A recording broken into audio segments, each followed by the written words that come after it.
Hi,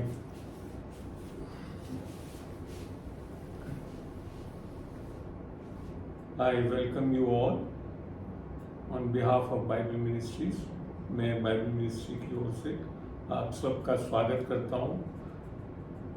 today we will be doing a Bible study.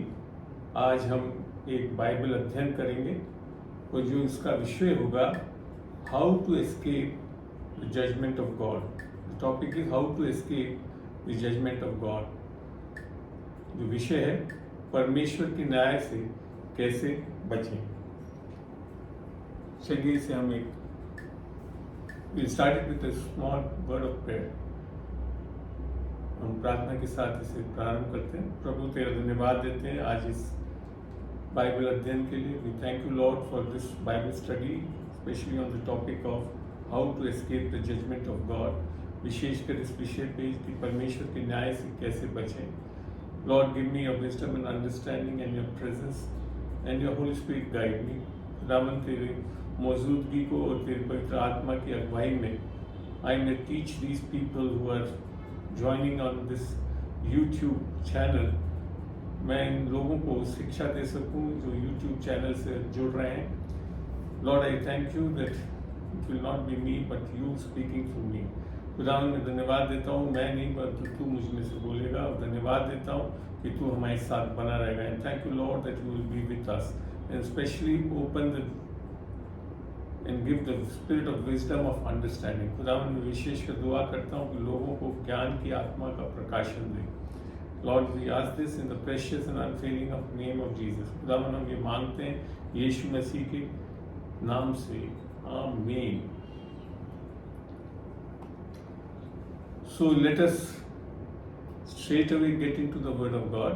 चलिए हम सीधे ही आज वचन के अंदर गोता मारते हैं और इस विषय पे सीखते हैं. Let us learn on this topic from the wonderful word of God, where you know the truth and the truth will set you free. जब तुम सत्य को जानोगे तो सत्य तुम्हें आजाद करेगा. मेरा मानना है आज ऐसा ही होगा. I believe today it will happen like this only. So, how to escape the judgment of God? परमेश्वर के न्याय से कैसे बचें? After the fall of Adam in sin in the Garden of Eden, the first time in the Bible, a severe judgment of God is seen at Noah's time when the wickedness of man was great in the earth.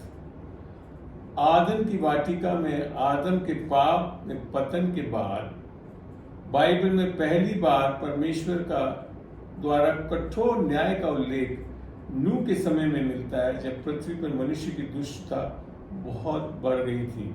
इसे हम वचन से देखते हैं. उत्पत्ति 6:5 का 7. Genesis chapter 6 verses 5 to 7. We read it from the word. उत्पत्ति 6 आयत 5 से 7 पढ़ेंगे. We will read it in Genesis 6:5 to 7. And God saw that the wickedness of man was great in the earth, and that every imagination of the thoughts of his heart was only evil continually. And it repented the Lord that he had made man on the earth, and it grieved him at his heart.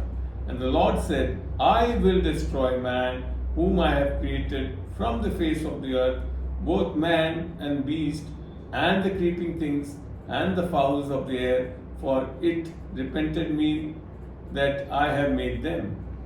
Hindi में कुछ ऐसा लिखा है. यहोवा ने देखा कि मनुष्य की बुराई पृथ्वी पर बढ़ गई है, और उनके मन के विचार में जो कुछ उत्पन्न होता है वह निरंतर बुरा ही होता है. और यहोवा पृथ्वी पर मनुष्य को बनाने से पछताया, और वह मन में अति खेदित हुआ. तब यहोवा ने कहा, मैं मनुष्य को जिसकी मैंने सृष्टि की है पृथ्वी के ऊपर से मिटा दूंगा. क्या मनुष्य, क्या पशु, क्या रेंगने वाले जंतु, क्या आकाश के पक्षी, सबको मिटा दूंगा, क्योंकि मैं उनके बनाने से पछताता हूँ. So this is the time when the first time we see the wrath of God coming on human kind. ये पहली बार हम वचन में देखते हैं कि नूह के समय में परमेश्वर का भयंकर क्रोध मनुष्य पे उतरा। But no doubt after that the whole persons living on the earth except Noah and his family, संसार में जितने भी मनुष्य जीवित थे और जानवर पशु सब, उन सब को नष्ट कर दिया, केवल नूह के परिवार को। इसके बाद thereafter we see the prophecy through Isaiah was given in the Old Testament about the crucifixion of Jesus Christ। फिर पुराने नियम में यशाया के माध्यम से यीशु मसीह के क्रूस पर चढ़ने के बारे में भविष्यवाणी की गई है। इसे देखते हैं हम यशाया 53:5 और 6 में। यशाया की पुस्तक को खोलते हैं हम। चलिए यशाया 53, यहाँ पे ये भविष्यवाणी के बारे में लिखा है। Here the prophecy about crucifixion of Christ has been mentioned in 3-6. Let's read Yeshaya. Sorry, this is 53, 3-6. Yes. He is despised and rejected of men, a man of sorrows and acquainted with grief, and we hid as if it were our faces from him. He was despised and we esteemed him not. Surely he had borne our griefs and carried our sorrows, yet we did esteem him stricken, smitten of God, and afflicted. But he was wounded for our transgressions, he was bruised for our iniquities. The chastisement of our peace was upon him, and with his stripes we were healed. And we like sheep have gone astray, we have turned everyone to his own way, and the Lord had laid on him the iniquity of us all. Hindi में कुछ ऐसा लिखा है यहाँ पे इस भविष्यवाणी के लिए। हम पढ़ते हैं 3 से 6 में। वे तुच्छ जाना जाता और मनुष्य को का त्यागा हुआ था, वे दुखी पुरुष था, रोग से उसकी जान पहचान थी और लोग उससे मुख फेर लेते थे। वे तुच्छ जाना गया और हमने उसका मूल्य न जाना। निश्चय उसने हमारे रोगों को सह लिया और हमारे ही दुखों को उठा लिया। तो भी हमने उसे परमेश्वर का मारा कूटा और दुर्दशा में पड़ा हुआ समझा। परंतु वे हमारे ही अपराधों के कारण घायल किया गया, वे हमारे अधर्म के कामों के कारण कुचला गया, और हमारी ही शांति के लिए उस पर ताड़ना पड़ी कि उसके कोड़े खाने से हम लोग चंगे हो जाएं। हम तो सब के सब भेड़ों के समान भटक गए थे, हम में से हर एक ने अपना अपना मार्ग लिया, और यहोवा ने हम सभी के अधर्म का बोझ उसी पे लाद दिया। Thank you, Jesus. So this is how the prophecy about the crucifixion of Jesus Christ has been proclaimed। इस तरह से पुराने नियम में यशाया नबी ने यीशु मसीह के क्रूस पे चढ़ने वाले कार्य के बारे में जिक्र किया। अब जब हम देखते हैं, when we see in the Old Testament, we do see God pouring His wrath and judgment on people who sin। पुराने नियम में हम देखते हैं कि परमेश्वर ने पाप करने वाले लोगों को पर अपना क्रोध और न्याय बरसाया। This is prevalent throughout the Old Testament। ये बहुत सामान्य चीज दिखती है पुराने नियम में। But then God took an oath and prophesied that he will neither be angry with man nor rebuke them। लेकिन फिर परमेश्वर ने शपथ ली और भविष्यवाणी की कि वह ना तो मनुष्य पर क्रोधित होगा और ना ही उन्हें डांटेगा। The sin and judgment was going to be taken by Jesus Christ for men by his birth, shedding of his blood and resurrection from the dead। यीशु मसीह द्वारा मनुष्य के लिए पाप और न्याय का भार उसके जन्म, उसके लहू के बहाने और मृतकों में से जी उठने के द्वारा उठाए जाने वाला था। Let us see, इसे देखते हैं वचन से यशाया की पुस्तक 54 में, यशाया 54 में जब हम जाते हैं तो इसको देखेंगे 9 से लेकर 10 में जब हम पढ़ते हैं, For this is as the waters of Noah unto me, for as I have was sworn that the waters of Noah should no more go over the earth, so have I sworn that would not the wrath with thee nor rebuke thee. Hindi में ऐसा लिखा है, और 10 में फिर लिखा क्या, For the mountains shall depart and the hills be removed, but my kindness shall not depart from thee, neither shall the covenant of my peace be removed, saith the Lord that hath mercy on thee. Hindi में कुछ इस तरह से लिखा है, ये मेरी दृष्टि में नूह के समय का जल प्रलय के समान है, क्योंकि जैसा मैंने शपथ खाई थी कि नूह के समय के जल प्रलय से पृथ्वी पर फिर न डूबेगी, वैसे ही मैंने ये भी शपथ खाई है कि फिर कभी तुझ पर क्रोध ना करूंगा और ना तुझको धमकी दूंगा, चाहे पहाड़ हट जाए और पहाड़ियां टल जाए तो भी मेरी करुणा तुझ पर से कभी न हटेगी और मेरी शांतिदायक वाचा न टलेगी। यहोवा जो तुझ पर दया करता है, इसका यही वचन है। So here you see the beautiful prophecy in the Old Testament for the New Testament people. ये आप बहुत प्यारी भविष्यवाणी देख रहे हैं पुराने नियम में, हम जो नए नियम में आने वाले थे उनके लिए एक भविष्यवाणी थी। This is what the good news is all about, the gospel of grace. यही वे शुभ समाचार है जो अनुग्रह के सुसमाचार के बारे में है। The Old Testament prophecies were fulfilled in the New Testament by the covenant of grace. पुराने नियम की भविष्यवाणियां अनुग्रह की वाचा के द्वारा नए नियम में पूरी हुई। As the punishment for our peace with God has been laid upon Jesus, hence God has reconciled with men and has not imputed sins on them. चूंकि परमेश्वर के साथ हमारी शांति के लिए दंड यीशु पर डाला गया है, इसलिए परमेश्वर ने मनुष्यों के साथ मेल मिलाप किया है और उन पर पाप नहीं लगाया।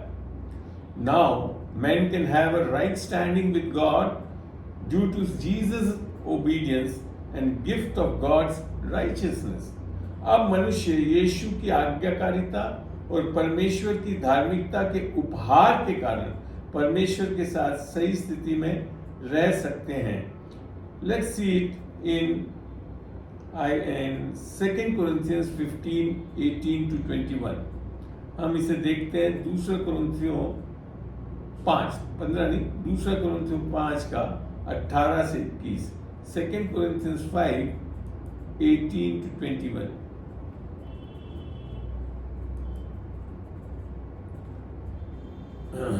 And all things are of God, who had reconciled us to himself by Jesus Christ and had given to us the ministry of reconciliation, to wit, that God was in Christ reconciling the world unto himself, not imputing their trespasses unto them, and had committed unto us the word of reconciliation. Now then we are ambassadors for Christ, as though God did beseech you for us. We pray you in Christ's stead, be ye reconciled to God, for he had made him to be sin for us, who knew no sin, that we might be made the righteousness of God in him. Hindi में कुछ इस तरह से लिखा हुआ है, पढ़ते हैं 2 कुरिन्थियों 5 का 18 से 21। और सब बातें परमेश्वर की ओर से है, जिसने मसीह के द्वारा अपने साथ हमारा मेल मिलाप कर लिया और मेल मिलाप की सेवा हमें सौंप दी है। अर्थात परमेश्वर ने मसीह से में होकर हमारा अपने साथ संसार का मेल मिलाप कर लिया और उनके अपराधों का दोष उन पर नहीं लगाया, और उसने मेल मिलाप का वचन हमें सौंप दिया है। इसलिए हम मसीह के राजदूत हैं, मानो परमेश्वर हमारे द्वारा समझाता है। हम मसीह की ओर से निवेदन करते हैं कि परमेश्वर के साथ मेल मिलाप कर लो। दिस इज आवर रिस्पॉन्सिबिलिटी, ये हमारी जिम्मेदारी है। जो पाप से अज्ञात था उसी के उसने हमारे लिए पाप ठहराया कि हम उसमें होकर परमेश्वर की धार्मिकता बन जाएं. So you are finding it in the New Testament. The Old Testament prophecy in Isaiah 54:9-10 has been fulfilled. आप अभी इस वचनों से नए नियम में देख रहे हैं कि पुराने नियम में यशाया 54:9-10 में जो भविष्यवाणी की गई थी हम सबके लिए वो पूरी कर दी गई है. Even Jesus also clearly said that he was not being sent to judge the world, but the world through him might be saved. यहाँ तक कि यीशु ने भी स्पष्ट रूप से कहा कि उसे संसार का न्याय करने के लिए नहीं भेजा गया, परंतु संसार उसके द्वारा बचाया जा सकता है, उद्धार पा सकता है. And if anyone does not bring faith on the Son for his her salvation, then he is already judged. और यदि कोई अपने उद्धार के लिए पुत्र पर विश्वास नहीं करता है तो वह पहले से ही दोषी ठहराया गया है. Let's see this from the word of God. चलिए इसे हम वचन में से देखते हैं. हम खोलते हैं यूहन्ना 3 और 16 से 18 हम पढ़ेंगे. 16 तो आप हर कोई जानता है. I believe John 3:16 everybody knows. It reads like this, 16 to 18. For God so loved the world that he gave his only begotten Son, that whosoever believeth in him should not perish but have everlasting life. For God sent not his Son into the world to condemn the world, that is to judge the world, but that the world through him might be saved. He that believeth on him is not condemned, but he that believeth not is condemned already, because he had not believed on the name of the only begotten Son of God. Hindi में ये इस तरह से दर्शाया गया है क्योंकि परमेश्वर ने जगत से ऐसा प्रेम किया रखा कि उसने अपना इकलौता पुत्र दे दिया ताकि जो कोई उस पर विश्वास करे वे नाश न हो परंतु अनंत जीवन पाए. परमेश्वर ने अपने पुत्र को जगत में इसलिए नहीं भेजा कि जगत पर दंड की आज्ञा दे, परंतु इसलिए कि जगत उसके द्वारा उद्धार पाए. जो उस पर विश्वास करता है उस पर दंड की आज्ञा नहीं होती, और जो परंतु उस पर विश्वास नहीं करता वह दोषी ठहराया जा चुका है. आमीन. इसलिए कि उसने परमेश्वर के एकलौते पुत्र के नाम पर विश्वास नहीं किया. So this is the wonderful gospel of Christ. Now further let's learn from the word. चलिए हम आगे और सीखते हैं. The lamb of God Jesus Christ has taken the sin of the world. परमेश्वर के मेमने यीशु मसीह ने संसार का पाप उठा लिया है. उठाएगा नहीं लिख रखा है, उठा लिया है. He has already taken the sin of the world. Let's see it from the word of God in John 1:30. John 1:30. How it goes? Yes.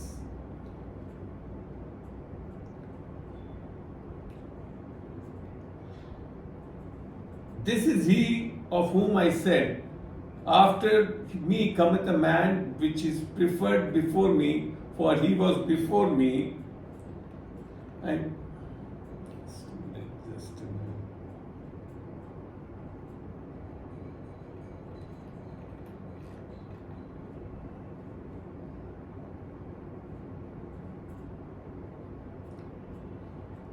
एक minute. Yes. And I knew not him, but this is जो 30 वचन है वो किसके बारे में बता रहा है यूहन्ना? यीशु मसीह के बारे में. हिंदी में लिखा है वह वही है जिसके विषय में मैंने कहा था कि एक पुरुष मेरे पीछे आता है जो मुझसे श्रेष्ठ है क्योंकि वह मुझसे पहले था. And when we come into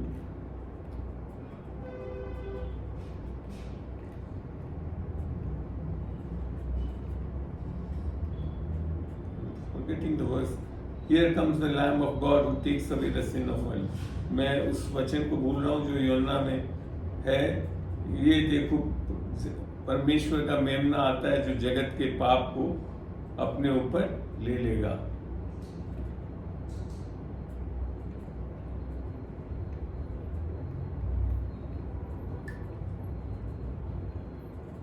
Anyhow,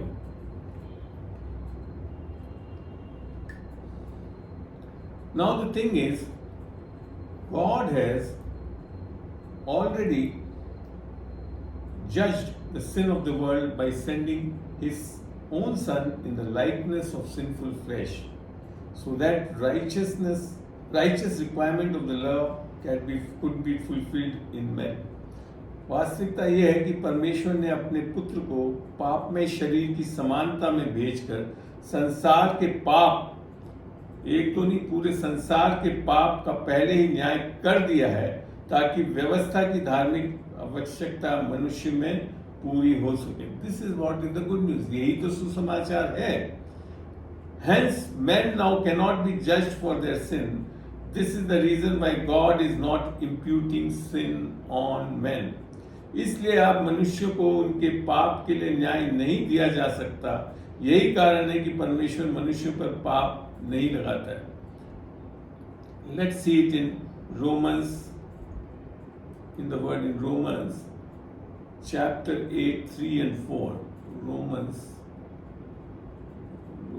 chapter 8. We'll go slowly so that we can get into the word and read it and really absorb it. हम धीरे धीरे चलेंगे ताकि हम वचन में जा सकें और इन चीजों को ग्रहण कर सकें।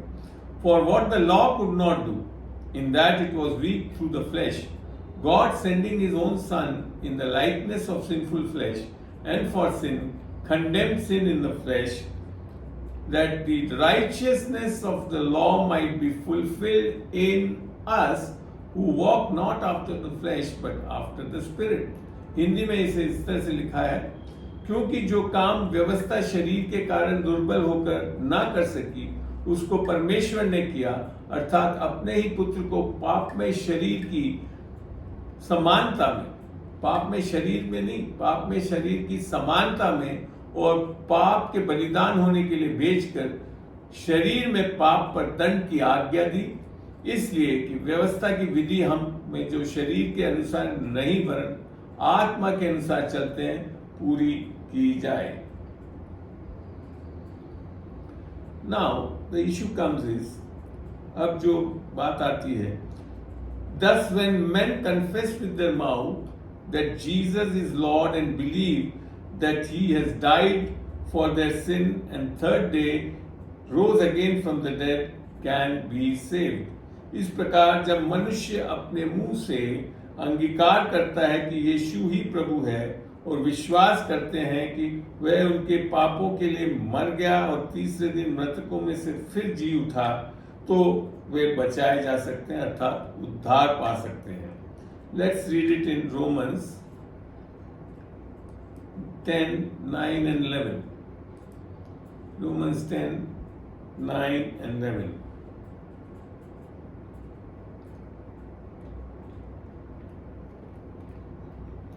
That if you shall confess with thy mouth the Lord Jesus, and shall believe in thine heart that God had raised him from the dead, thou shalt be saved. बड़ा स्पष्ट लिखा है यहाँ पे। आगे पढ़ते हैं 10 में। For with the heart man believeth unto righteousness, and with the mouth confession is made unto salvation. For the scripture saith, whosoever believeth on him shall not be ashamed. Hindi में इसे इस तरह से लिखा गया है कि यदि तू अपने मुंह से यीशु को प्रभु जानकर अंगीकार करे और अपने मन में विश्वास करे कि परमेश्वर ने उसे मरे हुओं में से जिलाया, तो तू निश्चय उद्धार पाएगा। क्योंकि धार्मिकता के लिए मन से विश्वास किया जाता है और उद्धार के लिए मुंह से अंगीकार किया जाता है, क्योंकि पवित्र शास्त्र ये कहता है जो कोई उस पर विश्वास करेगा वह लज्जित ना होगा। So what I find in these verses, जो हम यहाँ देखते हैं, to get yourself saved, This is a small prayer which you have to say. The words may not be exactly what is written in the word, but the sense has to be. हम अपना उद्धार पाने के लिए इस तरह का एक अंगीकार करने से हम उद्धार पा सकते हैं. वचन में बिल्कुल सही जैसा लिखा वैसा हो सकता है, कई बार आप ना बोल सकें, परंतु उसकी अर्थ ये होना चाहिए. The essence of the meaning is that we have to confess Jesus the Lord and believe in our heart that He died for our sins, was buried and rose again on the third day. That is the gospel. ये जो मुख्यतः ये है कि हम मुंह से यीशु को प्रभु जान के अंगीकार करें और मन में विश्वास करें कि वो हमारे पापों के लिए मारा गया, गाड़ा गया और तीसरे दिन जी उठा, जो कि सुसमाचार. And that is how we get save. और इस प्रकार से हम उद्धार पाते हैं. अब जब हम आगे चलते हैं तो देखते हैं वचन के अनुसार, man is a spirit being in the likeness of God, he possesses a soul and lives in a body. मनुष्य परमेश्वर के सदृश एक आत्मिक प्राणी है. उसके पास एक प्राण है और वह एक शरीर में रहता है. इसे हम कहां से देख सकते हैं? अगर हम चलते हैं पहला थेसलोनिका, चलिए खोलते हैं पहला थेसलोनिका. आप भी खोल सकते हैं अपने बाइबल्स में 5वां अध्याय और 23 से 24 आयत पढ़ के देखते हैं. पहला थेसलोनिका 5. We will read 1 Thessalonica 5 verses 23 and 24. And the very God of peace sanctify you wholly, and I pray God, your whole spirit and soul and body, be preserved blameless unto the coming of our Lord Jesus Christ. Faithful is He that calleth you, who also will do it. This is the beautiful good news for us, that He will do it. Hindi में ये यूं लिखा है कि शांति का परमेश्वर आप ही तुम्हें पूरी रीति से पवित्र करे, तुम्हारी आत्मा, प्राण और देह हमारे प्रभु यीशु मसीह के आने तक पूरे निर्दोष सुरक्षित रहें. और तुम्हारा बुलाने वाला विश्वास योग्य है और वह ऐसा ही करेगा. This is how we are saved by grace through faith. इस तरह से हम अनुग्रह और विश्वास से बचाए जाते हैं. Now further, when we get into the word, it is made clear for us that man was created as a tripartite spiritual being and God is a spirit. जब हम और वचन में देखते हैं तो मनुष्य को त्रिपक्षीय आध्यात्मिक प्राणी के रूप में बनाया गया था और परमेश्वर एक आत्मा है. That we can read it in God is a spirit, that we can find it in John 4:24. Let's read it. चलिए हम खोल के देखते हैं यूहन्ना 4 और उसकी 24वीं आयत, जहां लिखा है परमेश्वर आत्मा है. In English it is written, God is a spirit and they that worship Him must worship Him in spirit and in truth. परमेश्वर आत्मा है और आवश्यक है कि उसकी आराधना करने वाले आत्मा और सच्चाई में आराधना करें. Now from here it is clear that we are a spiritual being as well as God is a spirit being. इधर से ये स्पष्ट हो रहा है कि हम भी एक आत्मिक जन है और परमेश्वर भी आत्मा है. Now the issue of sin and judgment should be seen in this context. अब पाप और न्याय के मुद्दे को इसी संदर्भ में देखा जाना चाहिए. Bible clearly says that sin entered the world due to one man, that is Adam, and due to sin death spread in all men and they all sinned. Bible स्पष्ट रूप से कहती है कि पाप एक व्यक्ति यानी आदम के कारण दुनिया में आया और पाप के कारण मृत्यु सभी मनुष्य में फैल गई और सभी ने पाप किया. The base of this teaching is based on Romans 5:12. Let's read Romans 5:12. It is mentioned over here, wherefore as by one man sin entered into the world, and death by sin, and so all men, death passed upon all men, for that all have sinned. Hindi में यूं लिखा है, इसलिए जैसा एक मनुष्य के द्वारा पाप जगत में आया और पाप के द्वारा मृत्यु आई, और इस रीति से मृत्यु सब मनुष्य में फैल गई क्योंकि सब ने पाप किया। If there was a physical death, then nothing could move after the death of Adam, beyond Adam, but the verse says death spread in all men. यदि कोई शारीरिक मृत्यु होती तो आदम से आगे कुछ भी नहीं जा सकता था, लेकिन आयत कहती है कि मृत्यु सभी मनुष्य में फैल गई। ये समझने के लिए हमको उस चीज का ध्यान आना चाहिए जो कि आदम की वाटिका में परमेश्वर ने आज्ञा दी गई थी। To understand this we have to look into the verse in Genesis when God had given a commandment to Adam and Eve in Garden of Eden. Let's see that in chapter 2. Sorry, Genesis chapter 2, verse 16 and 17.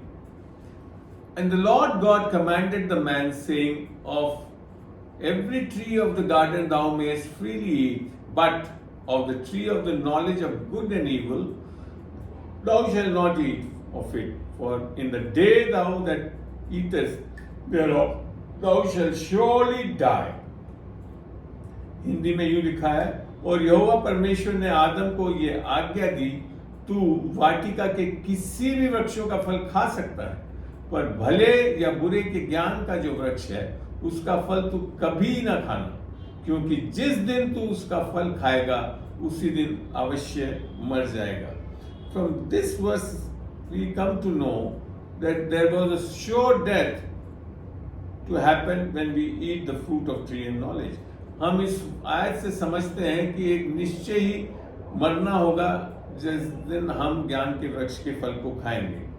So the sure death which occurred in Adam was a spiritual death and not a physical death, because after eating the fruit he did live for many years. आदम में जो निश्चित मृत्यु हुई वह आत्मिक मृत्यु थी, ना कि शारीरिक मृत्यु, क्योंकि फल खाने के बाद वे कई वर्षों तक जीवित रहा। The cause of the spiritual death brought curse and death in the soul and body of man. आत्मिक मृत्यु के कारण मनुष्य की आत्मा और शरीर में अभिशाप और मृत्यु आई। The spiritual death was the separation of the spirit of God from the spirit of man. आध्यात्मिक मृत्यु परमेश्वर की आत्मा का मनुष्य की आत्मा से अलग होना था। This is also the sin nature or the spirit man, which is also known as the carnal man or natural man. ये आत्मिक मृत्यु मनुष्य की पाप प्रकृति भी है, जिसे शारीरिक मनुष्य या स्वाभाविक मनुष्य के रूप में भी जाना जाता है।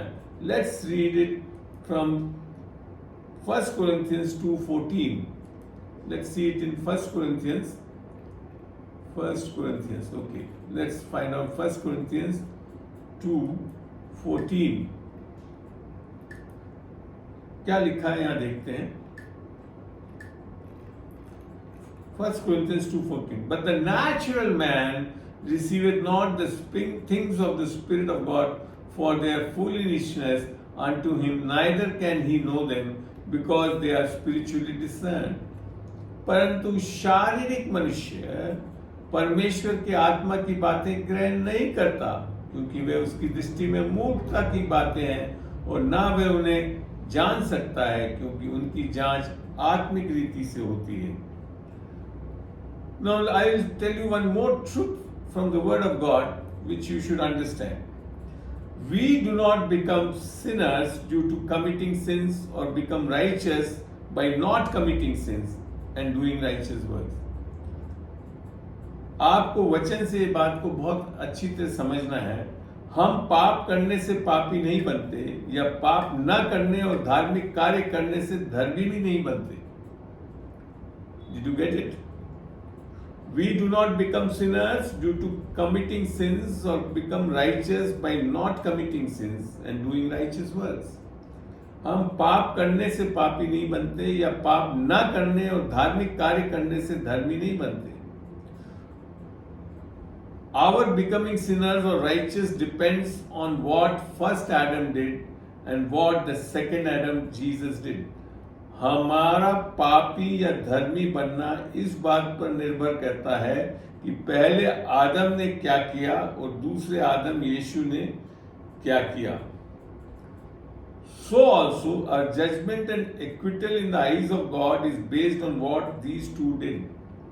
इसी तरह परमेश्वर की नजर में हमारा न्याय और दोष मुक्ति भी इन दोनों के किए पर आधारित है.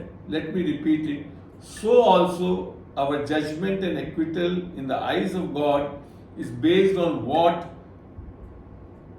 these two Adams did. इस तरह परमेश्वर की नजर में हमारा न्याय और दोष मुक्ति भी इन दोनों आदमों के लिए के किए पर आधारित है. Let's see it based on the word of God. चलिए हम इसे वचन के आधार पर वचन से देखने का प्रयास करते हैं. यूहन्ना 5 और हम पढ़ेंगे 16 से 19 तक, जहां ये स्पष्ट हो पाएगा. We will read it from Romans 5:16 to 19, where this will be made clear. And not as it was by one that sinned, so is the gift. For the judgment was by one to condemnation, but the free gift is of many offense unto justification. For if by one man's offense death reigned by one, much more they which receive abundance of grace and of the gift of righteousness shall reign in life by one, Jesus Christ. Therefore, as by the offense of one judgment came upon all men to condemnation, even so by the righteousness of one the free gift came upon all men unto justification of life. For as by one man's disobedience, note it, as for by one man's disobedience many were made sinners, so by the obedience of one man one shall many be made righteous. And this is Jesus Christ. Hindi में इस आयतों को पढ़ते हैं. Let us read it in Hindi. Romeo 5:6 से 19 तक. और जैसा एक मनुष्य के पाप करने का फल हुआ, वैसे ही दान की दशा नहीं, क्योंकि एक ही के कारण दंड की आज्ञा का फैसला हुआ, परंतु बहुत से अपराधों से ऐसा वरदान उत्पन्न हुआ कि लोग धर्मी ठहरे. क्योंकि जब एक मनुष्य के अपराध के कारण मृत्यु में उस एक ही के द्वारा राज्य किया, तो जो लोग अनुग्रह और धर्म रूपी वरदान बहुतायत से पाते हैं, वे एक मनुष्य के अर्थात यीशु मसीह के द्वारा अवश्य ही अनंत जीवन में राज्य करेंगे. इसलिए जैसा एक अपराध सब मनुष्यों के लिए दंड की आज्ञा का कारण हुआ, वैसे ही एक धार्मिकता का काम भी सब मनुष्य के लिए जीवन के निमित्त धर्मी ठहराए जाने का कारण हुआ. क्योंकि जैसा एक मनुष्य के आज्ञा ना मानने अर्थात पहला आदम से बहुत लोग पापी ठहरे, वैसे ही एक मनुष्य अर्थात दूसरा आदम यीशु मसीह की आज्ञा मानने से बहुत लोग धर्मी ठहरेंगे. I hope these verses have clarified you the position, how we become sinner and how we become righteous. आशा करता हूँ इन आयतों से आपको समझ में आया होगा कि हम पापी कैसे बनते हैं और धर्मी कैसे ठहराए जाते हैं. The change which Adam brought in the spirit by the separation of the Spirit of God could be restored by the work of Jesus on the cross and his resurrection from dead. This is the gospel of grace. आदम ने परमेश्वर की आत्मा को अलग करके आत्मा में जो परिवर्तन लाया था, उसे क्रूस पर यीशु के कार्य और मृतकों में से उसके पुनरुत्थान द्वारा बहाल किया जा सकता है. ये अनुग्रह का सुसमाचार है, जैसा कि यूहन्ना 3:16 में भी है. As it is written in John 3:16, For God so loved the world that he gave his only begotten Son, that whosoever believeth in him should not perish but have everlasting life. Hindi में लिखा है, परमेश्वर ने जगत से ऐसा प्रेम किया कि उसने अपना इकलौता बेटा दे दिया कि जो कोई उस पर विश्वास लाए वो नाश ना हो परंतु अनंत जीवन पाए. So now it is not based on our righteous deeds but by the Holy Spirit. ये हमारे धार्मिक कार्यों पर आधारित नहीं है, बल्कि पवित्र आत्मा द्वारा किया जाता है. Let's read it in Titus 3, 4 and 6. Let's read it in Titus 3, 4 and 6. So are you understanding how salvation is, how we were lost and how we are being restored back? क्या आप समझ पा रहे हैं कि हम कैसे आत्मा खो चुके थे और वापस हमारे अंदर कैसे आत्मा वापस स्थापित की जा रही है? Let's see it in Titus 3, 4 and 6. चलिए लेट्स सी टाइटस 3, 4 and 6. तीतुस 3, 4, 6 पे पढ़ते हैं. But after that the kindness and love of God our Savior toward man appeared, not by works of righteousness which we have done, but according to his mercy he saved us, the washing of regeneration and renewing of the Holy Ghost. And then further in 6 he says, which he shed on us abundantly through Jesus Christ our Savior. Is Jesus Christ our Savior? Let's read it in Hindi. तीतुस 3, 4 से 6. पर जब हमारे उद्धारकर्ता परमेश्वर की भलाई और मनुष्य पर उसका प्रेम प्रकट हुआ तो उसने हमारा उद्धार किया, और ये धार्मिक कर्मों के कारण नहीं जो हमने आप किए, पर अपनी दया के अनुसार नए जन्म के स्नान और पवित्र आत्मा के हमें नया बनाने के द्वारा हुआ है, जिसे उसने हमारे उद्धारकर्ता यीशु मसीह के द्वारा हम पर अंधकाई से उंडेला है. So are you now clear how we are being made righteous? आपको स्पष्ट हो रहा है कि हम अब धर्मी कैसे बन रहे हैं परमेश्वर के सामने? Let's now get some more truths of the word of God. चलिए हम और सच्चाई और सत्य को जानते हैं वचन से. The spirit of sinful man is created righteous and holy is known as the born again spirit. पापी मनुष्य की आत्मा को धार्मिक और पवित्र बनाया जाता है और उसे नया जन्म वाली आत्मा के रूप में जाना जाता है. That is the new birth, नया जन्म. Let's see that is the condition for entering into the kingdom of God mentioned by Jesus. यही एक कारण है जो यीशु मसीह ने बताया कि हम परमेश्वर के राज्य में इसके द्वारा ही दाखिल हो सकते हैं, अर्थात नया जन्म, by new birth. Let's read it in John 3, 5 to 6. Jesus answered, verily, verily, I say unto thee, except a man be born of water and of spirit, he cannot enter into the kingdom of God. That which is born of the flesh is flesh, and that which is born of the spirit is spirit. Hindi में यूं लिखा है, यीशु ने कहा, उत्तर दिया, मैं तुमसे सच सच कहता हूँ, जब तक कोई मनुष्य जल और आत्मा से जन्मे तो वह परमेश्वर के राज्य में प्रवेश नहीं कर सकता. क्योंकि जो शरीर से जन्मा है वो शरीर है, जो आत्मा से जन्मा है वह आत्मा है. I have done great detail study on this versus. मैंने इसके ऊपर आपको पहले कुछ वीडियोस में बताया भी है इस आयतों के बारे में. ये आपके पानी के बपतिस्मे से संबंधित नहीं है. It is not related to a spirit baptism, it is your physical birth and spiritual birth. ये आपका शारीरिक जन्म और आत्मिक जन्म के विषय में. Now the next one of the very important truth of salvation is, जो एक बहुत महत्वपूर्ण सत्य उद्धार के बारे में है, the spirit of man becomes one with the spirit of God. मनुष्य की आत्मा प्रभु की आत्मा के साथ एक हो जाती है. That is how it was in creation. यही स्थिति जब आदम को बनाया था तब थी. Now the spirit of Christ dwells in a saved man, and now he can be led by the spirit of God and be an obedient child of God. मसीह की आत्मा बचाए गए मनुष्य में निवास करती है और अब वह परमेश्वर की आत्मा द्वारा निर्देशित होकर परमेश्वर की आज्ञाकारी बच्चा बन सकता है. Let's see it in Romans 8, 9 and 14. Let's read it from Romans 8, 9 and 14.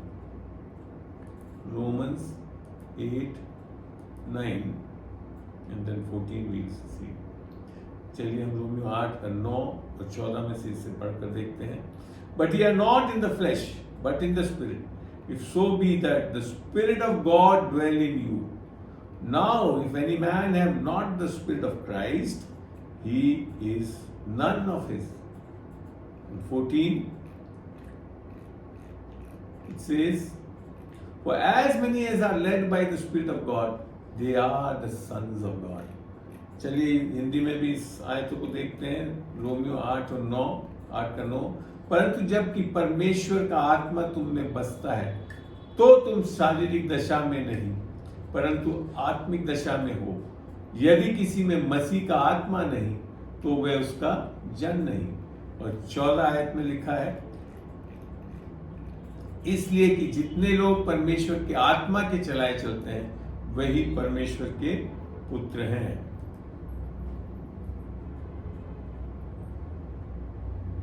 Now the beautiful truth is, एक बहुत अच्छा सत्य यह है, in this born again spirit of man sin cannot enter. मनुष्य की इस नया जन्म पाई आत्मा में पाप प्रवेश नहीं कर सकता। आमीन। In this born again spirit of man sin cannot enter. आमीन। मनुष्य की इस नया जन्म पाई आत्मा में पाप प्रवेश नहीं कर सकता। Let's see it from 1 John 3:9। 1 John पत्री, letter of John, first letter of John, let's read it in first letter of John 3:9।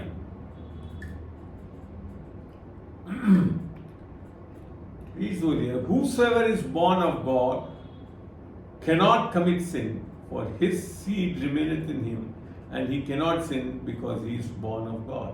Hindi में लिखा है, जो कोई परमेश्वर से जन्मा है वे पाप नहीं करता, क्योंकि उसका बीज उसमें बना रहता है, और वे पाप कर ही नहीं सकता क्योंकि वे परमेश्वर से जन्मा है। The born again experiences of your spirit, not of your soul and body। नया जन्म का होना आत्मा में होता है, शरीर और प्राण में नहीं होता।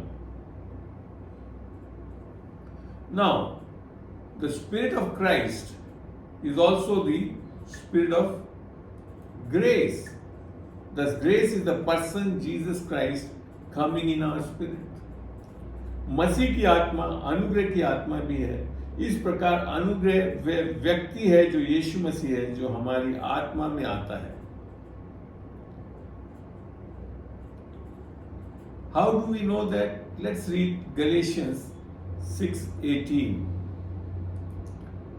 आपको सब चीज वचन से जब तक नहीं बताएं तब तक कोई फायदा नहीं है। Until and unless we do not teach you from the word how this is happening, it is of no use for us। Galatians 6:18। Brethren, the grace of our Lord Jesus Christ be with your spirit। हे भाइयों, हमारे प्रभु यीशु मसीह का अनुग्रह तुम्हारी आत्मा के साथ रहे। आमीन। कितना प्यारा वादा है ये। How beautiful is this promise. Now the same is also true. ये भी सत्य है, he will never leave us not forsake us। This is the benefit of the new testament saved believer. वह हमें कभी नहीं छोड़ेगा और ना ही त्यागेगा। ये नए नियम के बचाए गए विश्वासियों का लाभ है। As mentioned Hebrews 13:5 which says, he has said, not at all will I leave you, not at all will I forsake you, never। ना कभी मैं तुझे छोड़ूंगा, ना कभी तुझे त्यागूंगा। Thus, our salvation is forever and cannot be lost। इस प्रकार हमारा उद्धार सदा के लिए है और कभी नष्ट नहीं हो सकता। You should understand this truth। इस सत्य को जानना है। Thus our salvation is forever and cannot be lost। इस प्रकार हमारा उद्धार सदा के लिए है और कभी नष्ट नहीं हो सकता। Why? Because when we read in Hebrews 10:14, let's read Hebrews 10:14।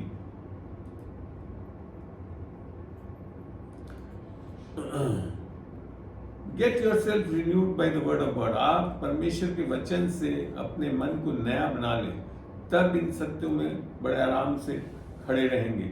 if you renew your mind, then you will be able to stand on these truths. For by one offering he had perfected forever them that are sanctified.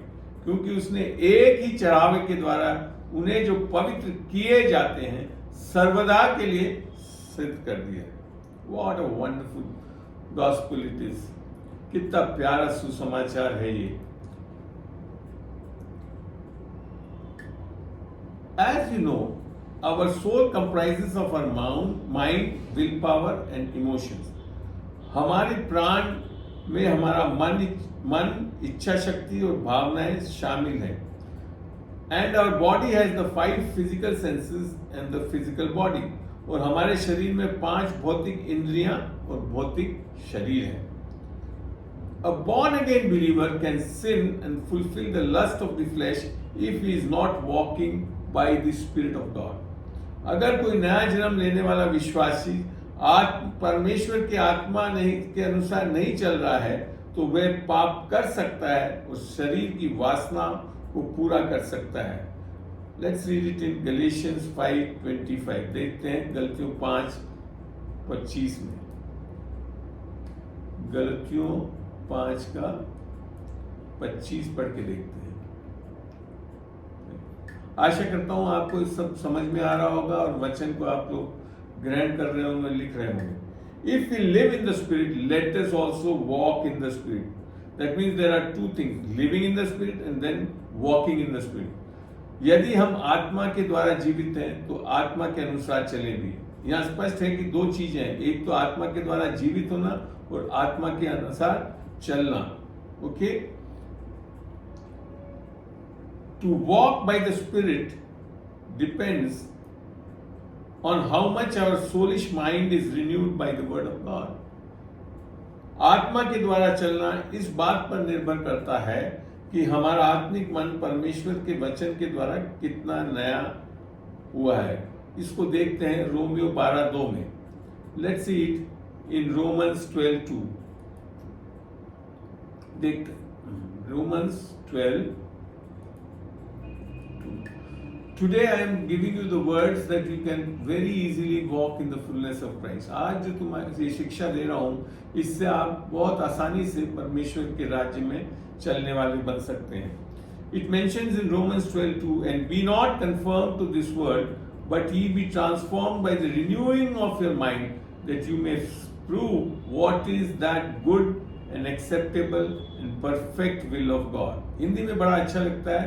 और इस संसार के सदृश ना बनो, परंतु तुम्हारी बुद्धि के नए हो जाने से तुम्हारा चाल चलन भी बदलता जाए, जिससे तुम परमेश्वर की भली और भावती और सिद्ध इच्छा अनुभव से मालूम करते रहो. If you are not renewing your mind, that is your soul, you will not be able to walk in the fullness of Christ. अगर आप अपने मन को नया नहीं कर रहे हैं वचन के अनुसार, तो आप परमेश्वर की भरपूरी में चल नहीं पाएंगे. This process is known as sanctification. This is done by the word of God which sanctifies us. इस प्रक्रिया को पवित्रीकरण का नाम से जाना जाता है. ये परमेश्वर के वचन द्वारा किया जाता है जो हमें पवित्र बनाता है. Let's see this according to the word of God in John 17:17.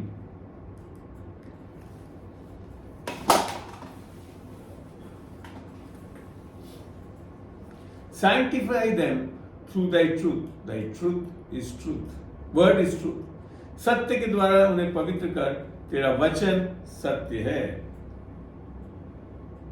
So you got it? How we will renew our mind? By the word of God and sanctify it. So, if our salvation is permanent and all our sins, past, present and future, have been forgiven, then can we keep on sinning as we are under grace? The answer is no. तो अगर हम उद्धार स्थायी है और हमारा सभी पाप भूत, वर्तमान और भविष्य क्षमा कर दिए गए हैं, तो क्या हम अनुग्रह के अधीन रहते हुए भी पाप करते रह सकते हैं? इसका उत्तर है नहीं.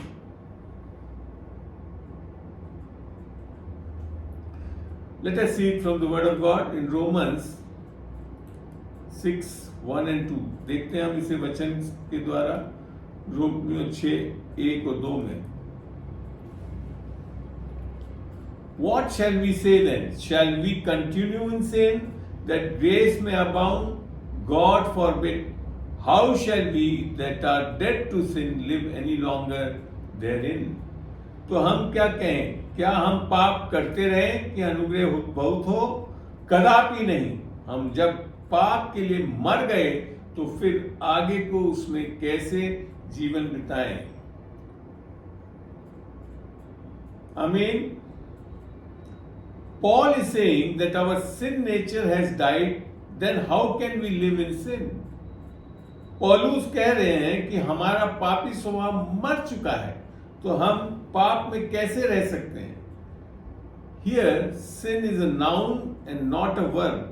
When we are under grace, then sin cannot rule over us. यहाँ पाप संज्ञा है, क्रिया नहीं। जब हम अनुग्रह के अधीन होते हैं तो पाप हम पर शासन नहीं कर सकता। I am so blessed with this verse which I am going to show you. That is in Romans 6:14. Romeo 6:8 की इस आयत से मैं हमेशा आशीषित रहा हूं। देखते हैं। What does it mention? For sin shall not have dominion over you, for you are not under the law but under grace. Hindi में है, तब तुम पर पाप की प्रभुता ना होगी, क्योंकि तुम व्यवस्था के अधीन नहीं वरन अनुग्रह के अधीन हो। In fact, the grace who has appeared for all us teaches us that we can live a righteous and godly life in this present evil world. वास्तव में अनुग्रह जो हमारे लिए प्रकट हुआ है हमें सिखाता है कि हम इस वर्तमान बुरे संसार में एक धार्मिक और ईश्वरीय जीवन जी सकते, परमेश्वरीय जीवन जी सकते हैं। Let's read it in Titus 2:11-12. देखते हैं इसे वचन से, तीतुस 2:11 और 12 में। Here it is written, I am reading it from 11. For the grace of God that bringeth salvation had appeared to all men, teaching us that denying ungodliness and worldly lust, we should live soberly, righteously and godly in this present world. Hindi में यूं लिखा है, क्योंकि परमेश्वर का अनुग्रह प्रकट है, अर्थात दैट इज जीसस क्राइस्ट, वो है यीशु मसीह, जो सब मनुष्य के उद्धार लाने के में सक्षम है और हमें चिताता है कि हम अभक्ति और सांसारिक अभिलाषाओं से मन फेर कर इस युग में संयम और धार्मिकता से और भक्ति से जीवन बिताएं। This solution has been done through grace. हमारे लिए अनुग्रह से समाधान किया गया है। The grace does not make us live in sin. Mind it, the grace does not make us live in sin, rather we come out of our past sinful life. अनुग्रह हमारे पाप में जीने के लिए मजबूर नहीं करता, बल्कि हम अपने पिछले पापपूर्ण जीवन से बाहर आते हैं। इसे देखते हैं तीतुस में ही, वापस चलते हैं तीतुस में और तीतुस का 3 में देखते हैं। 3 का 3 और 4 पढ़ के देखेंगे। For we ourselves also were sometimes foolish, disobedient, deceived, serving diverse lusts and pleasure, living in malice and envy, hateful and hating one another. That is the past tense. And then what he says, but after that the kindness and love of God, our Savior toward man appeared, not by the works of righteousness, but which we have done, but according to his mercy be saved by the washing of regeneration and renewing of God, which he shed on us abundantly through Jesus Christ our Lord, that being justified by his grace, we should be made heirs according to the hope of eternal life. This is a faithful saying, and these things I will thou affirm constantly, that they which have believed in God might be careful to maintain good works. these things are good and profitable unto men. Hindi में ये कुछ इस तरह से लिखा है, तीतुस 3 का हम आगे पढ़ेंगे, ध्यान से सुनिए। क्योंकि हम भी पहले निर्बुद्धि और आज्ञा न मानने वाले और भ्रम में पड़े हुए और विभिन्न प्रकार की अभिलाषाओं और सुख विलास के दासत्व में थे और बैर भाव और ढा करने में जीवन निर्वाह करते थे और घृणित थे और एक दूसरे से बैर रखते थे। ये हमारा पहले का जीवन हो सकता है। पर जब हमारे उद्धारकर्ता परमेश्वर की भलाई और मनुष्यों पर उसका प्रेम प्रकट हुआ तो उसने हमारे उद्धार किया और वह धार्मिक कर्मों के कारण नहीं जो हमने आप किए, पर अपनी दया के अनुसार नए जन्म के स्नान और पवित्र आत्मा के हमें नया बनाने के द्वारा हुआ, जिससे उसने हमारे उद्धारकर्ता यीशु मसीह के द्वारा हम पर अधिकारी से उंडेला है, जिससे हम उसको अनुग्रह से धर्मी ठहरकर अनंत जीवन की आशा के अनुसार वारिस बने।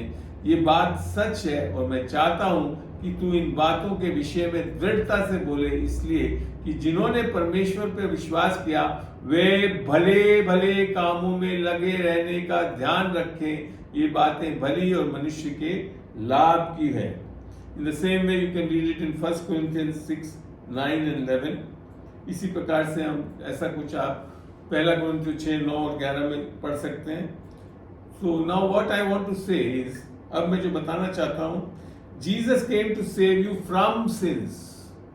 यीशु आपको पापों से बचाने के लिए आए हैं। Let's read it in Matthew 1:21। मत्ती 1:21 में पढ़ के देखते हैं। Matthew 1:21। What is written over here? This is 22:21. And she shall bring forth a son, and thou shalt call his name Jesus, for he shall save his people from their sins. What it is written? From their sins. Hindi में कुछ लिखा है, वह पुत्र जनेगी और तू उसका नाम यीशु रखना, क्योंकि वह अपने लोगों को उनके पापों से उद्धार करेगा। पापों में उद्धार नहीं करेगा, पापों से उद्धार करेगा। But men want their salvation living in sins, which is not what grace has been provided for. Mind it, I repeat it. Men want their salvation living in sins, which is not what grace has been provided for.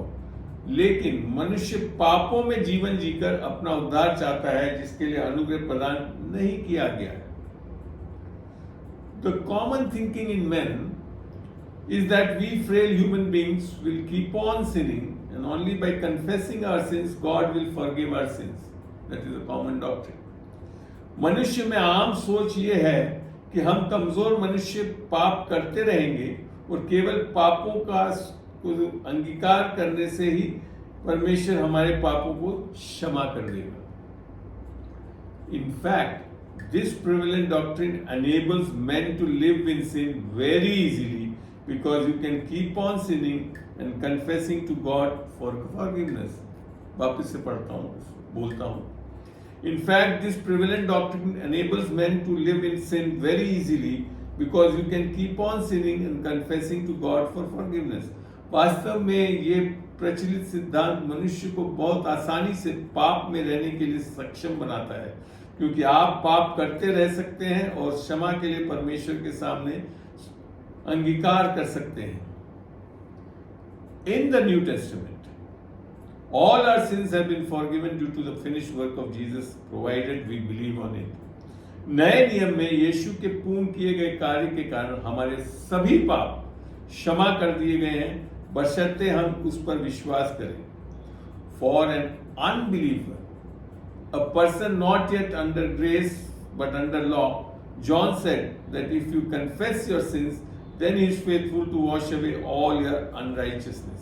एक अविश्वासी व्यक्ति के लिए जो अभी अनुग्रह के अधीन नहीं है परंतु व्यवस्था के अधीन है, यूहन्ना ने कहा कि यदि तुम अपने पापों को अंगीकार कर लो तो वह तुम्हारे सारे अधर्म को साफ करने के लिए विश्वास योग्य है।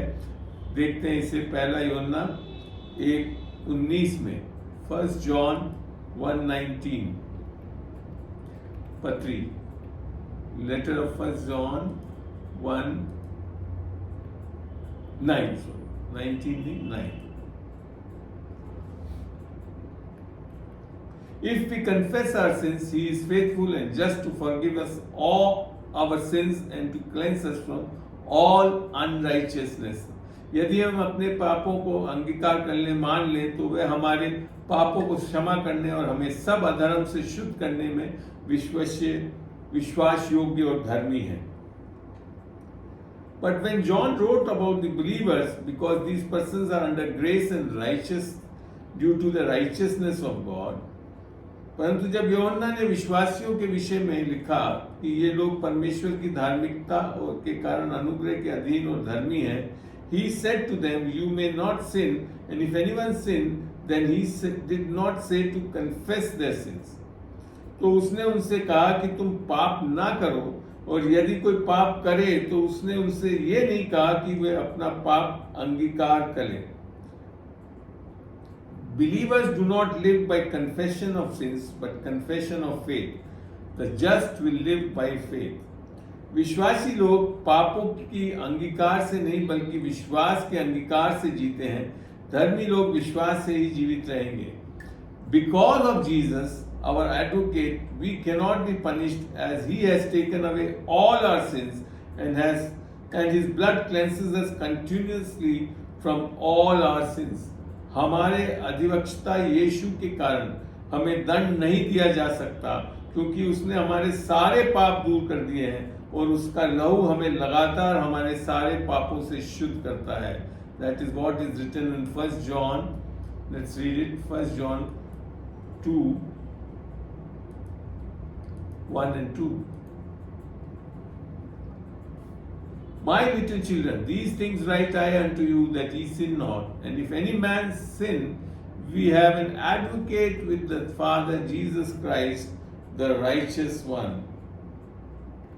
And he is the propitiation for our sins, and not for our sins alone, but also for the sins of the whole world. Hindi में लिखा है, मेरे प्रिय बालकों, मैं ये बातें, अर्थात विश्वासियों के लिए है ये, मैं ये बातें तुम्हें इसलिए लिखता हूँ कि तुम पाप ना करो, और यदि कोई पाप करे तो पिता के पास हमारा एक सहायक है, अर्थात धर्मी यीशु मसीह, और वही हमारे पापों का प्रायश्चित है, और केवल हमारे ही नहीं वरन सारे जगत के पापों का भी प्रायश्चित है.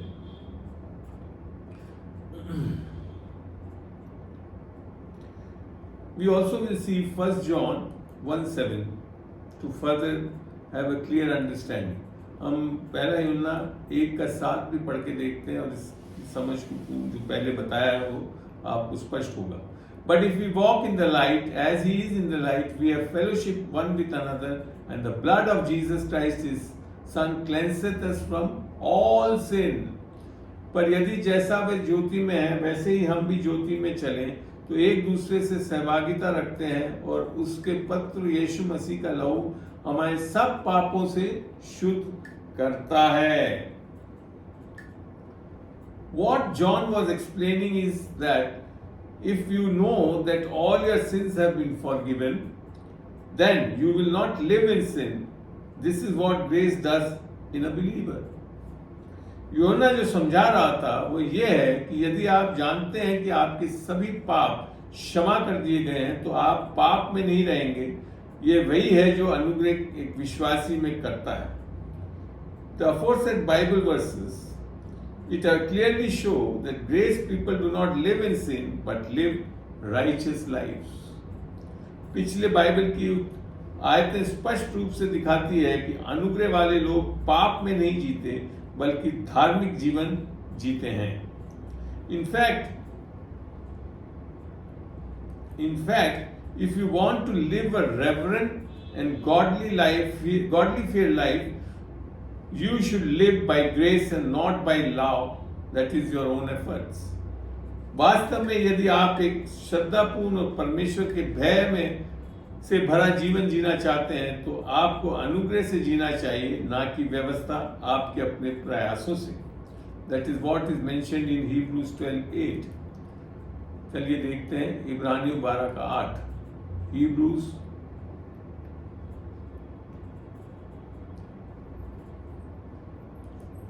12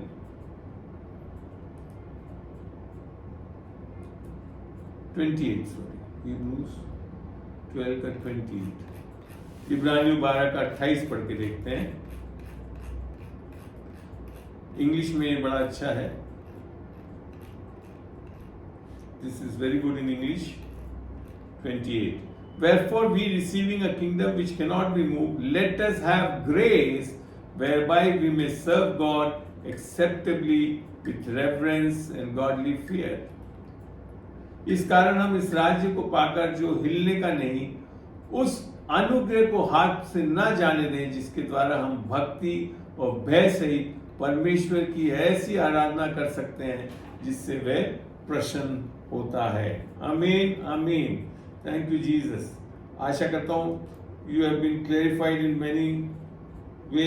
आशा करता हूँ कि आपके अंदर एक बहुत स्पष्टता आई होगी इन चीजों को सुन के और पढ़कर। Here I would like to give a word of caution because I have experienced this myself. यहाँ मैं एक चेतावनी देना चाहूँगा क्योंकि मैंने स्वयं इसका अनुभव किया है। Till the year 1998 I was not saved and did not receive grace and become born again but lived by the law. वर्ष 1998 तक मेरा उद्धार नहीं हुआ था और ना ही मुझे अनुग्रह प्राप्त हुआ था और ना ही मेरा नया जन्म हुआ था, लेकिन मैं व्यवस्था के अनुसार जीवन जीता था। Yet I was from all worldly standards a very noble man. फिर भी मैं सभी सांसारिक मानकों से एक बहुत ही अच्छा महान व्यक्ति था। I had never smoked tobacco, never drank liquor, and was very good amongst my siblings, a very good student of my teachers, excelled in my studies, and thereafter became an honest officer with excellent annual confidential reports in my service. मैंने कभी तंबाकू नहीं छुआ, कभी शराब नहीं P और अपने भाई बहनों के साथ बहुत अच्छा व्यवहार किया, अपने शिक्षकों का बहुत अच्छा छात्र था, अपनी पढ़ाई में अव्वल रहा और उसके बाद अपनी सेवा में उत्कृष्ट वार्षिक गोपनीय प्रतिवेदन वाला एक ईमानदार अधिकारी बन गया। But when you read the word, you will be astonished. Let's read it in 1 Corinthians 1:26. What it says over here for such people. For you see, you are calling, brethren, how that not many wise men after the flesh, not many mighty, not many noble are called. That means in your flesh you can be a mighty man, noble man, as I was.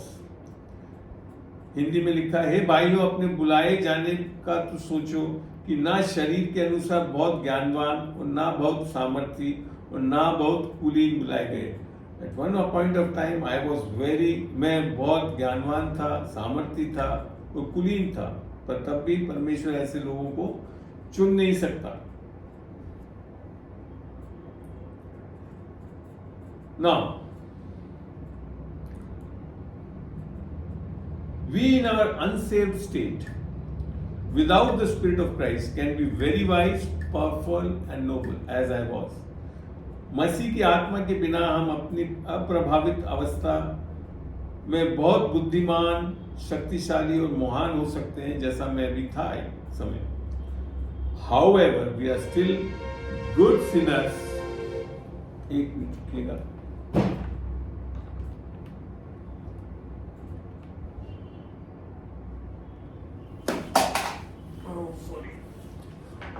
माफी चाहता हूँ। However, we are still good sinners, going to face eternal judgment due to what Adam did for us if we do not receive the gospel of grace. ये बहुत महत्वपूर्ण चीज है, इसको सुने। हालांकि हम अभी भी अच्छे पापी हैं, पर आदम ने हमारे लिए जो किया उसके कारण हमें अनंत न्याय का सामना करना पड़ेगा अगर हमें अनुग्रह का सुसमाचार प्राप्त नहीं होता है। Why I am saying it is because very biblical truth. मैं क्यों इस बात को बोल रहा हूँ, क्योंकि बाइबल के अनुसार यही सत्य है। Let's read it in 2 Thessalonica 1:8-9। That is the reason of our judgement. देखते हैं 2 थेसलोनिका 1:8 और 9 में कि हमारे न्याय होने का कारण क्या है। In flaming fire taking vengeance on them that know not God and that obey not the gospel of our Lord Jesus Christ, who shall be punished with everlasting destruction from the presence of the Lord and from the glory of his power. The cause of judgment is not obeying the gospel of our Lord Jesus Christ. Hindi में लिखा है, और जो परमेश्वर को नहीं पहचानते और हमारे प्रभु यीशु के सुसमाचार को नहीं मानते, उनसे पलटा लेगा। वे प्रभु के सामने से और उसकी शक्ति के तेज से दूर होकर उनका अनंत विनाश का दंड पाएंगे। The reason of judgment is not your works, it is whether you have accepted the gospel or not. आपका न्याय का कारण एक ही बात पर निर्भर करता है, क्या आपने प्रभु के सुसमाचार के अनुसार उद्धार पाया या नहीं। In the eyes of God, it is not our goodness that counts. If we are like Jesus in our spirit, then only we can be accepted and escape the eternal judgment. परमेश्वर की नजर में हमारी अच्छाई मायने नहीं रखती। अगर हम अपनी आत्मा में यीशु की तरह हैं, तभी हमें स्वीकार किया जा सकता है और हम अनंत न्याय से बच सकते हैं।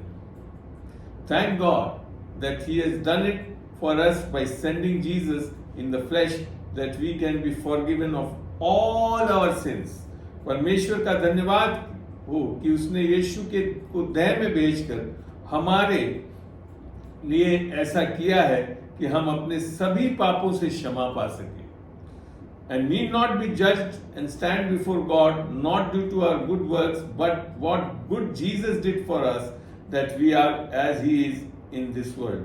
और हमें न्याय की आवश्यकता ना हो और हम परमेश्वर के सामने अपने अच्छे कार्यों के कारण नहीं, बल्कि यीशु के ने हमारे लिए जो कुछ किया उसके कारण खड़े हो कि हम इस संसार में वैसे ही हैं जैसे वे हैं। Let's read it in 1 John 4:17।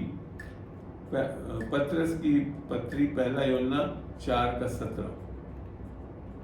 What does it say? क्या लिखा है? Herein is our love made perfect, that we may have boldness in the day of judgment, because as He is, so are we in this world.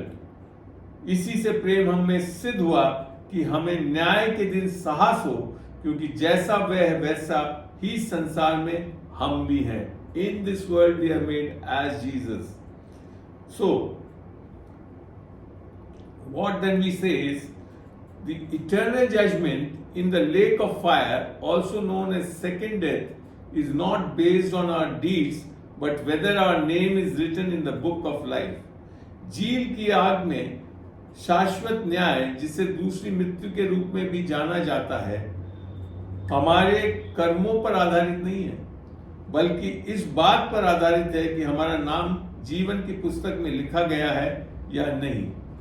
Our name is written in the book of life only on the basis of our accepting Jesus as Lord and Savior. हमारा नाम जीवन की पुस्तक में केवल यीशु को प्रभु और उद्धारकर्ता के रूप में स्वीकार करने के आधार पर लिखा जाता है।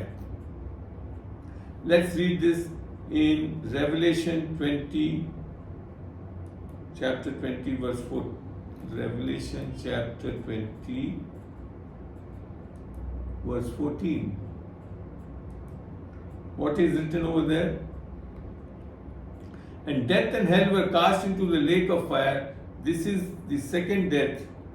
And whosoever was not found written in the book of life was cast into the lake of fire. Hindi में लिखा है, और मृत्यु और अधोलोक भी आग की झील में डाले गए। ये आग की झील तो दूसरी मृत्यु है, और जिस किसी का नाम जीवन की पुस्तक में लिखा हुआ ना मिला, वे आग की झील में डाला गया। So the Bible is very clear in this respect. According to the Bible, names of people written in the book of life are known as slept in the Lord. Bible के अनुसार जीवन की पुस्तक में लिखे लोगों के नाम प्रभु में सोए गए के रूप में जाने जाते हैं. That is what is mentioned in 1 Thessalonica 4:14. Let's read that also to get a clarity from the word of God. चलिए हम पहला थेसलोनिका 1:14 पढ़ के देखते हैं, जहाँ पे इस बारे में बड़ा स्पष्ट किया गया है. 4:14. For if we believe that Jesus died and rose again, even so them also which sleep in Jesus will God bring with him. क्योंकि यदि हम विश्वास करते हैं कि यीशु मरा और जी भी उठा, तो वैसे ही परमेश्वर उन्हें भी जो यीशु में सो गए हैं उसी के साथ ले जाएंगे. Whereas the unsaved persons are people are known as dead and they will be judged by God. जबकि उद्धार ना पाए हुए लोगों को मृत के रूप में जाना जाता है और उनका न्याय परमेश्वर द्वारा किया जाएगा. You can read it in Revelation 20:11-13. देखते हैं. ये आयत को बहुत समझना बहुत जरूरी है. We should understand these verses where most of the time people are confused about judgment. What the Bible says here is, and I saw a great white throne, and him that sat on it, from whose face the earth and the heaven fled away. This judgment is not taking on earth, it is in heaven. And there was found no place for them. And I saw the dead, small and great, stand before God, and the books were opened.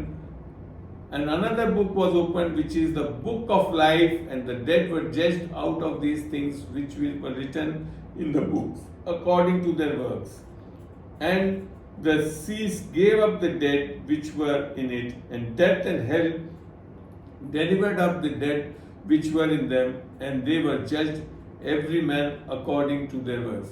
Here, the Bible doesn't mention about the people slept in Lord. फिर मैंने छोटे बड़े सब और मरे हुओं को 11 से पढ़ना था. फिर मैंने एक बड़े श्वेत सिंहासन और उसके जो उस पर बैठा हुआ है देखा, जिसके सामने से पृथ्वी और आकाश भाग गए और उनके लिए जगह न मिली. This judgement is taking place not on earth but on in heaven. ये जो न्याय है वो आकाश में, स्वर्ग में किया जा रहा है. स्वर्ग में नहीं, आकाश में किया जा रहा है. फिर मैंने छोटे बड़े सब मेरे मरे हुए को सिंहासन के सामने खड़े हुए देखा, और पुस्तकें खोली गई, और फिर एक और पुस्तक खोली गई, अर्थात जीवन की पुस्तक. और जैसा उन पुस्तकों में लिखा हुआ था उनके कामों के अनुसार मरे हुओं का न्याय किया गया. नॉट सोए हुए लोगों का नहीं, और सोए का न्याय होगा ही नहीं. और समुद्र ने उनमें मरे हुओं को जो उसमें थे दे दिया, और मृत्यु और अधोलोक ने उन मेरे मरे हुओं को जो उनमें थे दे दिया, और उनमें से हर एक के कामों के अनुसार उनका न्याय किया गया. और मृत्यु और अधोलोक भी आग की झील में डाले गए. ये आग की झील तो दूसरी मृत्यु है. आमीन. So now what we can understand is the born again people do not face the eternal judgment, as they have no condemnation because they are in Christ. नया जन्म पाए लोगों को शाश्वत न्याय का सामना नहीं करना पड़ता, क्योंकि उन पर कोई दंड नहीं होता, क्योंकि वे मसीह में हैं.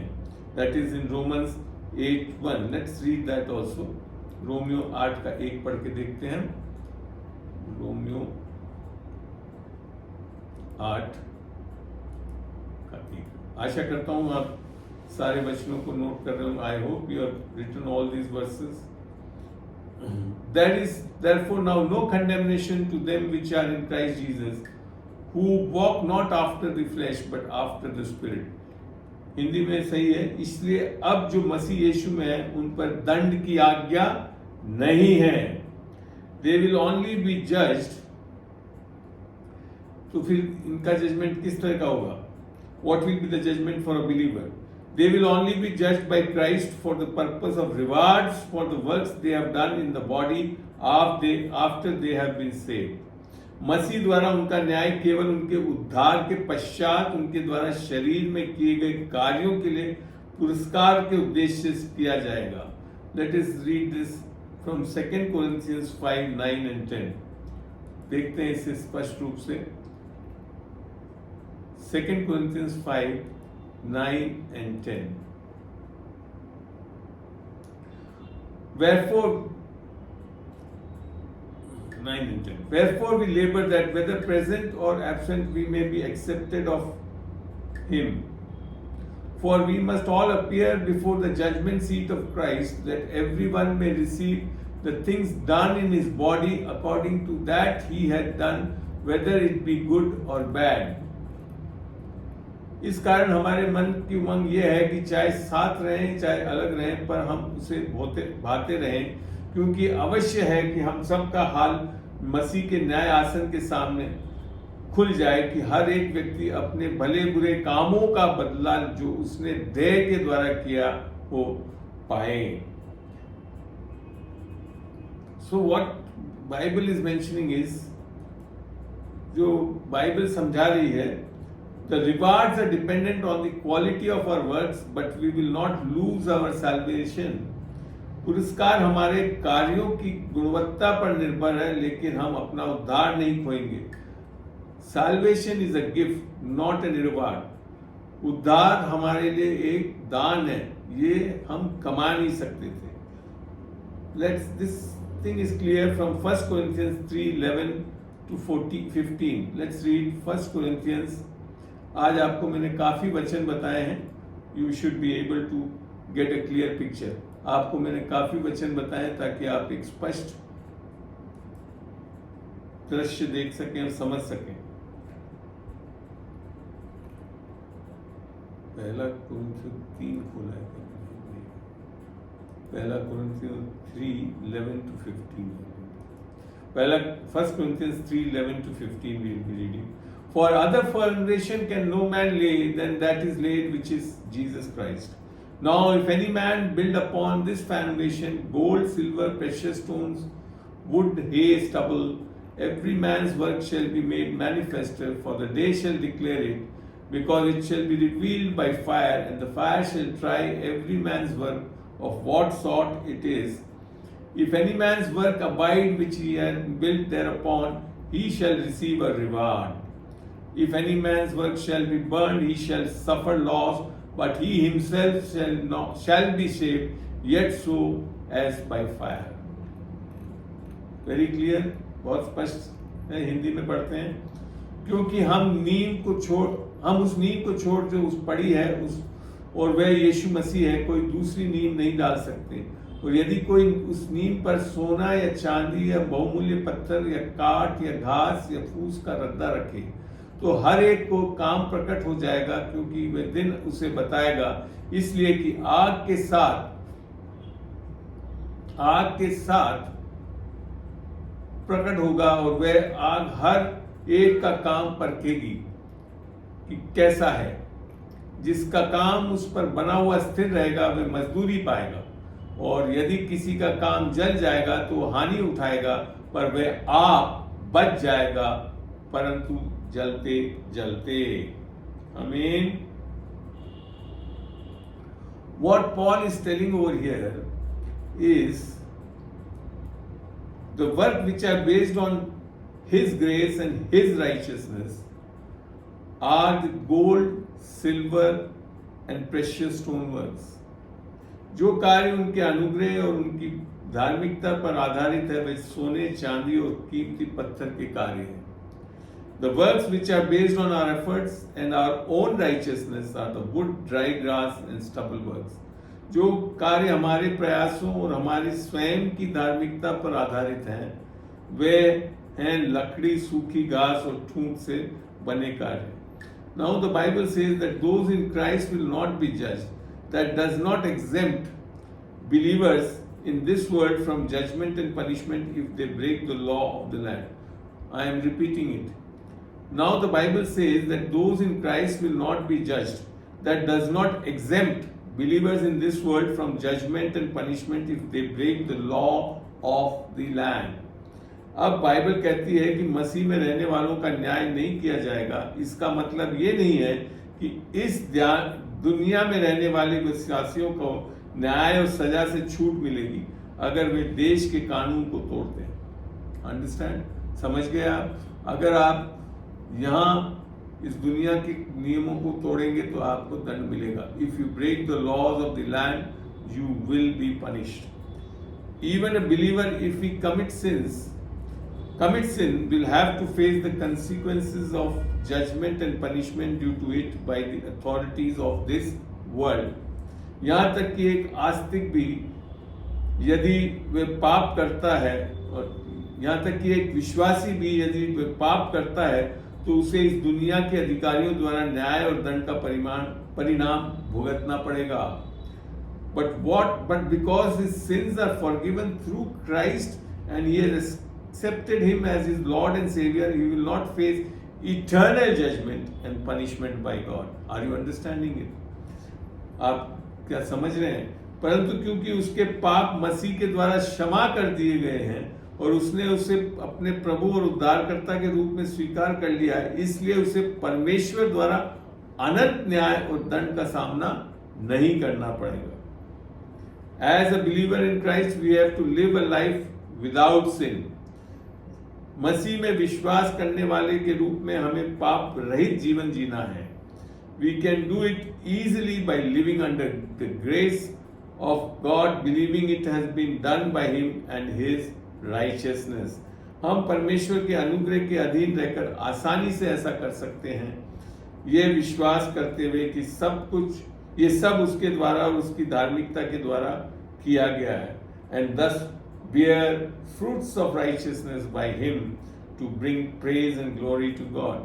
और इस प्रकार परमेश्वर की स्तुति और महिमा लाने के लिए उसके द्वारा धार्मिकता के फल उत्पन्न कर सकते हैं। Let us see it in Philippians 1:6 and 11. Philippians 1:6 and 11.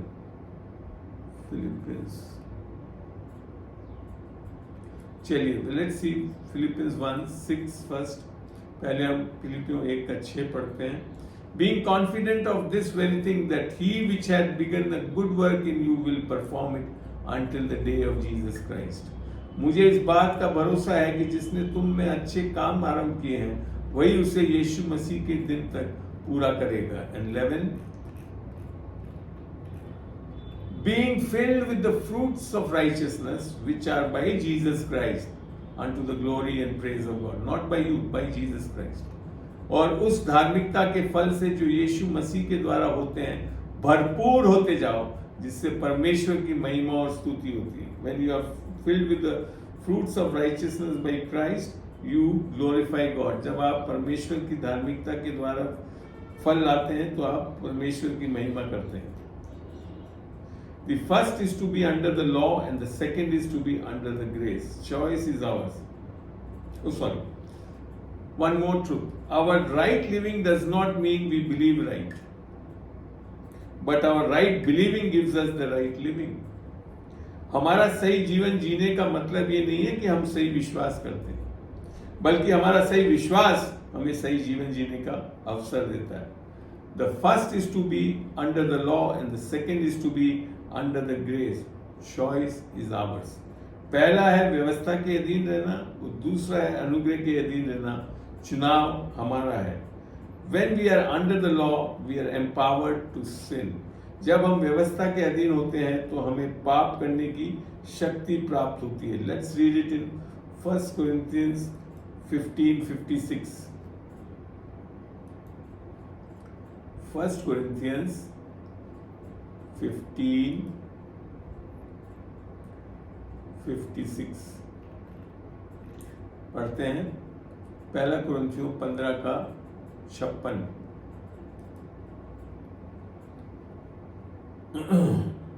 The sting of death is sin and the strength of sin is the law. मृत्यु का दंड पाप है और पाप का बल व्यवस्था है। We should be very careful. हमारे को इस चीज का ध्यान रखना, बहुत ध्यान से चलना है। So the antidote of sin is not the law but grace, because then sin cannot have dominion. पाप का प्रतिकार व्यवस्था नहीं बल्कि अनुग्रह है, क्योंकि तब पाप का प्रभुत्व नहीं हो सकता. That's in Romans 6:14. For sin shall not have dominion over you, for you are not under law but under grace. पाप की प्रभुता आपके ऊपर नहीं होगी, क्योंकि आप व्यवस्था के अधीन नहीं परंतु अनुग्रह के अधीन है. सो माय फ्रेंड्स, मेरे प्रिय भाई और बहनों, so this is how we escape the judgment of God. तो इस तरह हम परमेश्वर के न्याय से बच जाते हैं. आशा करता हूं, I believe that you have received a wonderful truth. आपने बहुत अच्छे सत्य को जाना है. आप इस you will be seeing this video on the YouTube loaded up. आप इस YouTube पे इस वीडियो को देख सकते हैं. इसका लिंक भी मैं भेजूंगा आगे. We'll be sending the link for you to watch this video on the YouTube and circulate in many people. आप लोगों के बीच में इसको साझा कर सकते हैं ताकि लोग इसमें से फायदा उठा सकें. I'll be closing it with the word of prayer. मैं इस बाइबल सेशन को समाप्त करना चाहूँगा एक छोटी सी प्रार्थना से. Lord Jesus, I thank you. प्रभु पिता, मैं धन्यवाद देता हूँ that you made us learn about how we can be saved from the judgment of God. क्योंकि तूने आज हमारे को सिखाया कि हम कैसे परमेश्वर के न्याय से बच सकते हैं. This is only possible through the gospel of Christ and the grace of God and the faith of God. ये केवल संभव है प्रभु के सुसमाचार के द्वारा, उस अनुग्रह के द्वारा और उसके विश्वास के द्वारा. Lord, I thank you for giving me the revelation knowledge of these words. खुदावन, मैं धन्यवाद देता हूँ कि तूने इस प्रकाशन को मैं बीच में प्रकट करवाया. No doubt we see that many people will hear this session and be blessed. हम जानते हैं कि इस संस्करण को कई लोग देखेंगे और आशीषित होंगे, और जब वह परमेश्वर को पुकारते हैं तो वह उद्धार और पाएंगे और अच्छा जीवन जी सकेंगे. Lord, when they call upon the name of Jesus and the gospel of Christ, they confess, they will be saved and they walk in the fullness of Christ.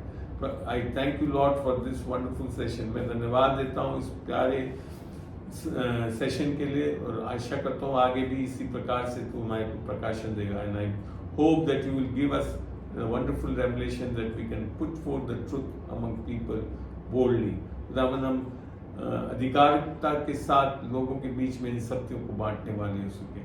We thank you and we thank all of them on behalf of the Bible Ministries. मैं सबको धन्यवाद देता हूँ जो इसको सुनते हैं Bible Ministries की ओर से. यीशु के नाम से मैं मांगता हूँ. I ask this in the precious and unfailing name of Jesus. Amen and Amen. Thank you, Lord.